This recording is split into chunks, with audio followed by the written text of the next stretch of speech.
नमो नमः। सर्वत्र संस्कृतम चैनल में आपका स्वागत है। आज हम लोग प्रत्यय के बारे में पढ़ने जा रहे हैं। इसके पहले भी हम लोग प्रत्यय के बारे में जानकारी प्राप्त किए हैं। इस वीडियो को आप लोग को देखने के पहले आप लोग इससे पहले वाले वीडियो को भी अगर आप लोग देख लेंगे तो पढ़ाई को समझने में काफी सुविधा होगी। कृदंत प्रत्यय पर चर्चा चल रहा है। इसी में 3 प्रत्यय को हम लोग इसके पहले पढ़े हैं, कत्वा, लेप और तुम। आज जो हम पढ़ने जा रहे हैं उसका नाम है अक्त और अक्त्वतु प्रत्यय। थोड़ा सा इसके बारे में आप लोग जान लीजिए। एक बात आप लोग समझ लीजिए, शब्द रूप और धातु रूप की यदि जानकारी है, कारक यदि आप जान गए हैं तो प्रत्यय आपको उसमें और सुविधा देता है अनुवाद में, और आप सर्वोच्च अंक लाने में प्रत्यय का बहुत महत्वपूर्ण भूमिका है। प्रत्यय भी 2 प्रकार के होते हैं। एक प्रत्यय अनिवार्य प्रत्यय, यदि आप उस प्रत्यय को नहीं जानेंगे तो अनुवाद नहीं बनेगा। जैसे इसके पिछले वीडियो में कत्वा और लेप और तुमुन के बारे में आप पढ़े हैं। इसमें आप लोगों को जानकारी आवश्यक है, ये अनिवार्य प्रत्यय है। परंतु आज जो हम लोग प्रत्यय जो 2 पढ़ने जा रहे हैं, कत्वा और लेप प्रत्यय, अक्त और अक्त्वतु प्रत्यय, ये प्रत्यय जो है आपका ऐच्छिक प्रत्यय है। ऐच्छिक प्रत्यय लकार में लगता है, मूल धातु में लगता है, परंतु अनिवार्य प्रत्यय जो है वो मूल धातु में नहीं लगता है। इसलिए अक्त और अक्त्वतु के बारे में पहले आप अंतर जान जाइए। अक्त प्रत्यय कहाँ लगता है और अक्त्वतु प्रत्यय कहाँ लगता है। कर्मवाच्य में तथा भाववाच्य में अक्त प्रत्यय का प्रयोग किया जाता है। अकर्मक धातु में भी अक्त ही प्रत्यय होता है, परंतु एक और विशेषता है कि एक कर्मवाच्य के साथ साथ कर्तृवाच्य में भी अक्त प्रत्यय का प्रयोग करेंगे, परंतु अक्त्वतु प्रत्यय का प्रयोग केवल कर्तृवाच्य में होता है। दूसरा इसमें है कि अक्त प्रत्यय, अक्त्वतु प्रत्यय जो है इससे बने हुए शब्दों का रूप चलता है, जबकि इसके पहले हम लोग जो पढ़े हैं अक्त, कत्वा, लेप और तुमुन प्रत्यय, उससे बने हुए शब्दों का रूप नहीं चलता है। तो आए हम लोग थोड़ा सा इसके बारे में जानकारी प्राप्त करें, और आप लोग अगर चाहें तो इसको लिख भी सकते हैं। सबसे पहले आप जान जाइए कि लंग लकार में इन दोनों प्रत्ययों का व्यवहार होता है। सबसे पहला पॉइंट लिखिए, लंग लकार का आप लोग अर्थ समझते हैं भूत का।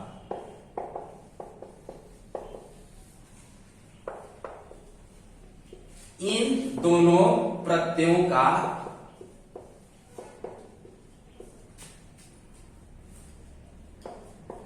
व्यवहार किया जाता है।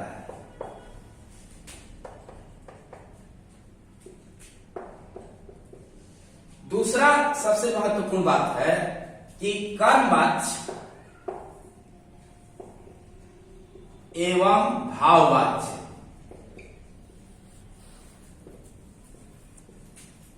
तथा अकर्मक धातुओं में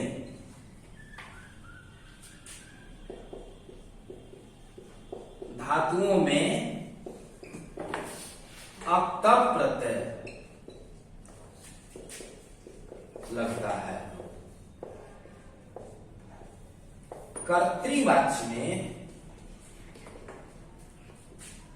में भी इसका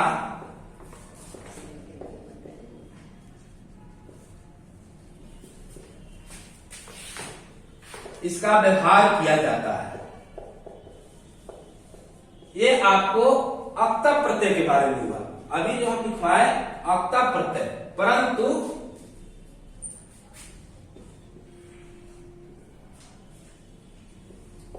अक्त्वतु जिसका शेष मान या पुल्लिंग में वान होता है, स्त्रीलिंग में वती।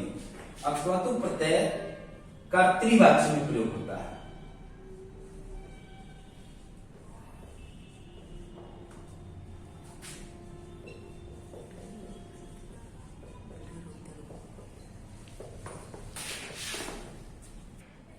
जो लिखना चाहते हैं इसको आप लोग लिख भी लीजिए, और एक बार मैं चाहता हूं कि आप पुनः इसको समझ लीजिए। देखिए इसमें क्या लिखा हुआ है, आपको अक्त और अक्त्वतु प्रत्यय है 2। एक बात और जान जाइए, ये दोनों को निष्ठा के भी नाम से जाना जाता है। तो अगर कभी कभी कॉम्पिटिटिव प्रतियोगिता में आपको पूछता है निष्ठा किसे कहते हैं, तो अक्त और अक्तवतु को निष्ठा कहते हैं, ये जान गए। और देखिए पहला जान जाइए कि ये लंग लकार में इसका प्रयोग होता है, जिसको हम लोग हिंदी में भूतकाल कहते हैं। और ये दोनों प्रत्यय, इसका मतलब हुआ कि हम अगर लंग लकार का पर अगर हमको अनुवाद नहीं आता है तो हम इन दोनों प्रत्ययों से अनुवाद बना सकते हैं। दूसरा कर्मवाच्य और भाववाच्य। तो यहाँ आपको जानना है कि कर्मवाच्य और भाववाच्य क्या है। तो कर्म के अनुसार जब क्रिया के रूप में परिवर्तन होता है तो उसको हम कर्मवाच्य कहते हैं, और कर्ता के लिंग पुरुष वचन के अनुसार जब क्रिया का रूप बदलता है तो उसको कर्तृवाच्य कहते हैं। जैसे वह पढ़ता है, स पठती, ये आपका कर्तृवाच्य है। और मया ग्रंथ पठ्यते, ये कर्मवाच्य है। कर्मवाच्य और कर्तृवाच्य में 2-3 बात पर ध्यान दीजिए। कर्तृवाच्य का विशेषता है कि कर्ता में प्रथमा विभक्ति होती है, कर्म में द्वितीय विभक्ति होती है, तथा कर्ता के लिंग पुरुष वचन के अनुसार क्रिया बदलता है और वो परस्मैपदी पदी क्रिया होती है। जब इसी को हम कर्मवाच्य में परिवर्तित करते हैं तो कर्ता में तृतीय विभक्ति हो जाती है, कर्म में प्रथमा विभक्ति हो जाती है, और क्रिया जो है आत्मनेपदी होती है। यहाँ पर ये समझना अति आवश्यक है, क्योंकि अक्त और अक्तवतु प्रत्यय जो है हम लोग कर्तृवाच्य और कर्मवाच्य के अंतर्गत पढ़ते हैं। ठीक है, कोई दिक्कत?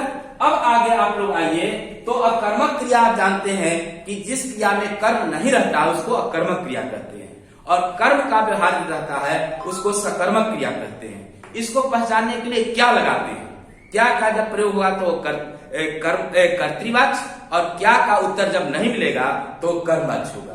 अब उसके बाद एक बात, सबसे महत्वपूर्ण बात ध्यान आप लोग को देना है कि अक्त प्रत्यय जो है वो कर्तृवाच्य और कर्मवाच्य दोनों में प्रयोग हो सकता है।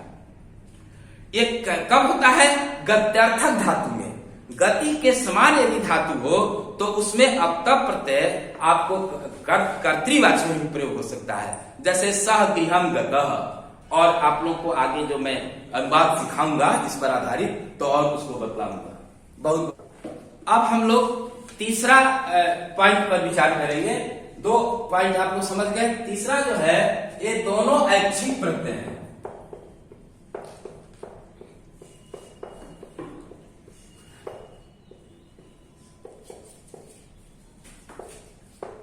ऐच्छिक प्रत्यय का मतलब होता है कि अनुवाद बनाने में आप इसको अपने इच्छा पर है, इन प्रत्ययों से आप अनुवाद बना सकते हैं या लकार से बना सकते हैं, लंग लकार से। तो लंग लकार का अगर लंग लकार पर आप अनुवाद बनाते हैं तो आपको पूरा नौ याद करना पड़ेगा। आप जानते हैं लंग लकार का स्ट्रक्चर, वह पढ़ता है न उसने पढ़ा सह अपठत, उन दोनों ने पढ़ा तव अपठताम, उन लोगों ने पढ़ा ते अपठन, तुमने पढ़ा त्वम अपठ, तुम दोनों ने पढ़ा युवाम अपठतम, तुम लोगों ने पढ़ा युवम अपठत, मैंने पढ़ा अहम अपठम, हम दोनों ने पढ़ा आवाम अपठाव, हम लोगों ने पढ़ा वयम अपठाम। अर्थात आपको 9 याद करना पड़ेगा। परंतु अगर इन दोनों प्रत्यय पर अनुवाद अगर आप बनाएंगे तो इसमें फायदा क्या होगा? क्यों ये दोनों प्रत्यय आपको जानना जरूरी है अनुवाद के दृष्टिकोण से? तो इसमें है, जैसे वह गया का सहगतमान, तुम गया त्वम गतमान,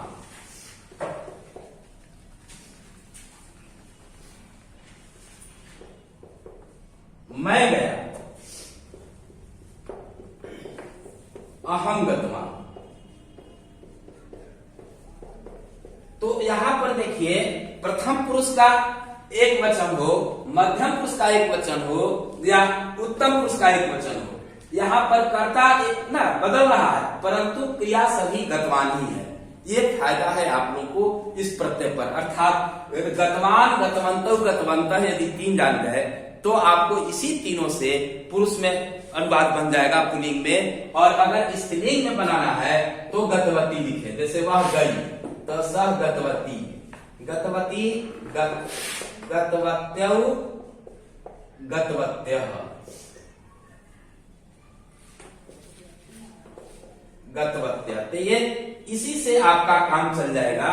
नहीं, ये आपका गतवती, तो तीनों में गतवती हो जाएगा। चूंकि अभी आप लोग को एक वचन में बता रहे हैं, तो तीनों में आपका गतवती हो जाएगा और स्त्रीलिंग हो जाएगा। गया का बदले में गई आप लिख देंगे। तो गई अगर आप लिख देते हैं तो गतवान पुल्लिंग में, गतवती स्त्रीलिंग में, एक वचन में। उसी तरह द्विवचन में वे दोनों गए। कहने का तात्पर्य है कि आपको तीन ही से काम चल जाएगा। ये आपको लंग लकार में प्रत्यय पर आधारित बनाने पर है। अब इसका हम लोग उदाहरण थोड़ा सा देखेंगे। उदाहरण के द्वारा इन दोनों प्रत्ययों को समझेंगे और अनुवाद के दृष्टिकोण से देखेंगे। तो इसमें ध्यान रहिए कि अब गम धातु में अब तब प्रत्यय यदि हम लगाएंगे तो यह बनेगा गतः। स्त्रीलिंग में होगा गता, नपुंसक लिंग में होगा गतम। तो गतः पुल्लिंग हो गया। इसका रूप चलेगा देव की तरह। आप जानते हैं देव। गता का स्त्रीलिंग है लता की तरह और गतम का फल की तरह। अगर आप इसको याद कर लेंगे तो इस पर अनुवाद बन जाएगा। और अगर उदाहरण देखें गम जो अक्तवतु का, तो पुल्लिंग में होगा गतवान, स्त्रीलिंग में गतवती, नपुंसक लिंग में गतवत। गतवत, तो ये गतवान आपका चलेगा श्रीमत पर, गतवती चलेगा नदी पर और गतवत चलेगा फल पर। तो इस प्रकार से आप लोग को स्त्रीलिंग पुल्लिंग के बारे में थोड़ा सा विस्तृत रूप से जानना है। अनुवाद के दृष्टिकोण से अगर आप चाहें तो एक दो अनुवाद और आप लोग इस पर समझ सकते हैं। पहला समझ जाइए, वह उसने पढ़ा, तो सह अपठत न लिखकर सह पठितवान लिखेंगे। श्रुति मधुर भी है। यदि आप अब तक तो प्रत्यय जान गए तो आप लोग को अनुवाद बड़ी जल्दी समझ में आएगा। लेकिन इसमें वाच्य परिवर्तन सिखाता है। जैसे सह गृहम गतवान, तेना गृहम गतम। सह गृहम गतवान पुल्लिंग में है और तेना गृहम गतम स्त्रीलिंग में है। बहुत बहुत आप लोगों को धन्यवाद। अगर कहीं कोई दिक्कत है तो आप कमेंट बॉक्स में अपने विचार को दे सकते हैं। जय तु भारतम, जय तु।